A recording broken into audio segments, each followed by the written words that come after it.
हाय दोस्तों, मैं हूँ फाल्गुनी गज्जर और मेरी चैनल भाविशा 9 पे आप सभी का हार्दिक स्वागत है।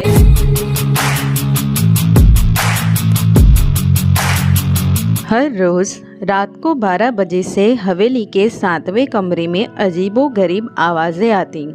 हवेली में रहने वाले डर जाते और रात को 12 बजे के बाद कोई भी अपने कमरे से बाहर नहीं निकलता। हवेली की साफ सफाई का काम कमला करती थी। वह बिना डरे 7वें कमरे में आया जाया करती थी। सभी लोग चकित थे कि कमला को डर नहीं लगता।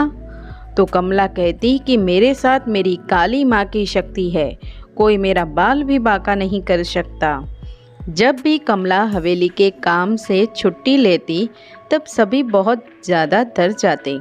बात कुछ ऐसी थी कि ब्रजलाल नाम का सेठ था जिसकी वह हवेली थी।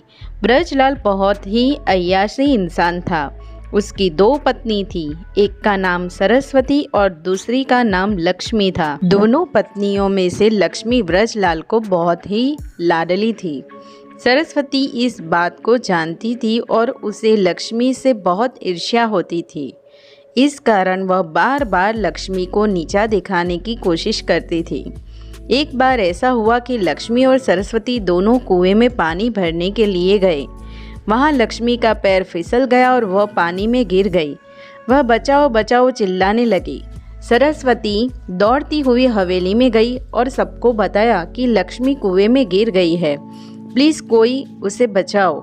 ब्रजलाल ये बात सुन तुरंत ही कुएं की ओर दौड़ा, मगर तब तक लक्ष्मी कुएं में डूब चुकी थी। हवेली का 7वां कमरा लक्ष्मी का था और जब से वो मर गई तब से रात को 12 बजे के बाद उसमें अजीबोगरीब आवाज़ आती थी। लक्ष्मी के जाने के बाद ब्रजलाल सेठ भी बहुत दुखी रहते थे। वह सरस्वती से ज़्यादा बातचीत भी नहीं करते और अलग एक दूसरे कमरे में रहने लगे। लक्ष्मी के जाने के बाद पूरी हवेली जैसे सुनी सुनी लगने लगी। ऐसा साल भर चलता रहा। ब्रजलाल सेठ की ऐसी हालत देख सरस्वती भी बहुत दुखी हो गई। उसे लगा कि लक्ष्मी को मरना नहीं चाहिए था। इससे तो ब्रजलाल और सरस्वती के बीच और ज़्यादा दूरियां आ गई। सरस्वती हमेशा कोशिश करती थी कि ब्रजलाल और घर के दूसरे लोगों को वह खुश कर सके। दिवाली का त्योहार आया। सरस्वती ने 7वें कमरे को छोड़ पूरी हवेली अच्छे से सजा ली। खाने पीने का भी अच्छे से इंतज़ाम कर लिया। कमला भी सरस्वती को काम में मदद करती। काम करते करते कमला ने कहा कि सेठानी जी, मुझे कल के लिए छुट्टी चाहिए। कल काली चौदस का दिन है और मैं कल महाकाली का पूजन अर्चन करने काली मंदिर में जाऊंगी। उसने साथ साथ में यह भी कहा कि काली रात्रि के दिन काली शक्तियों की शक्ति बढ़ जाती है, तो प्लीज़ आप हवेली में सचेत रहिएगा। कमला की यह बात सुन सरस्वती डर गई, कहीं कुछ हो न जाए। उसने सोचा कि मैं भी कल इस हवेली में नहीं रहूंगी, मैं भी एक दिन के लिए अपने मैके चली जाती हूँ। ब्रजलाल से एक दिन घर जाने के लिए कहा। ब्रजलाल ने हाँ कहने पर वह अगले ही दिन मैके जाने के लिए निकल गई। रात भर वह यही सोचती रही कि मैं तो यहाँ पर आ गई, लेकिन ब्रजलाल और मेरा पूरा परिवार, अगर उन्हें कुछ हो गया तो।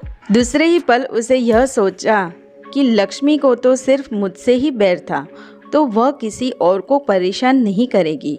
यह सोच वह रुक गई। दूसरे दिन काली चौदस का दिन था। सरस्वती बहुत डरी हुई थी। जैसे तैसे पूरा दिन निकल गया। रात हुई, उसका डर और बढ़ने लगा। इधर फ़ोन की घंटी बजी। सामने से आवाज़ आई। आवाज़ उसकी लड़की मीरा की थी। मीरा कई साल बाहर पढ़ाई के लिए गई थी और वह उसी दिन घर वापस लौटी थी। उसने कहा कि माँ, मैं घर पर आई हूँ, आप कहाँ हो? प्लीज़ जहाँ हो वहाँ से वापस लौट आइए। 2 दिन में तो मैं यहाँ से चली जाऊँगी। सरस्वती बेटी की आवाज़ सुन खुश तो हुई, लेकिन उसने अभी घर को लौटने के लिए मना कर दिया। कल सुबह आऊँगी कह फ़ोन रख दिया। मीरा ने घर में सभी को बता दिया कि माँ अभी नहीं आएगी। सब सो गए। इधर सरस्वती को नींद नहीं आई। उसने सोचा कि घर लौट जाती हूँ, मेरी लड़की फिर मुझे कब मिलेगी। घबराते हुए वह घर पहुंची। उसने सोचा कि सबको सरप्राइज दूंगी। धीरे धीरे वह आगे बढ़ रही थी और दिल में डर भी था। उसने देखा कि हवेली की लाइट अभी भी चालू है। लगता है कि सब जाग रहे हैं। दरवाज़ा खुला था। वह अंदर पहुंची। पूरी हवेली सजाई हुई थी। वह अंदर ही अंदर सोचने लगी कि वाह मेरी बेटी, मैं कल आने वाली हूँ, इससे तुमने पूरी हवेली अच्छे से सजा ली। वह अंदर ही अंदर खुश हो रही थी। वह आगे बढ़ी। उसने कुछ बातें सुनी। ठीक से आवाज़ नहीं आई, लेकिन वह आवाज़ की दिशा में आगे बढ़ रही थी। वह आवाज़ सुनते सुनते 7वें कमरे तक पहुंच गई और तभी 12 बज गए। वह धीमे और घबराते हुए आगे बढ़ रही थी।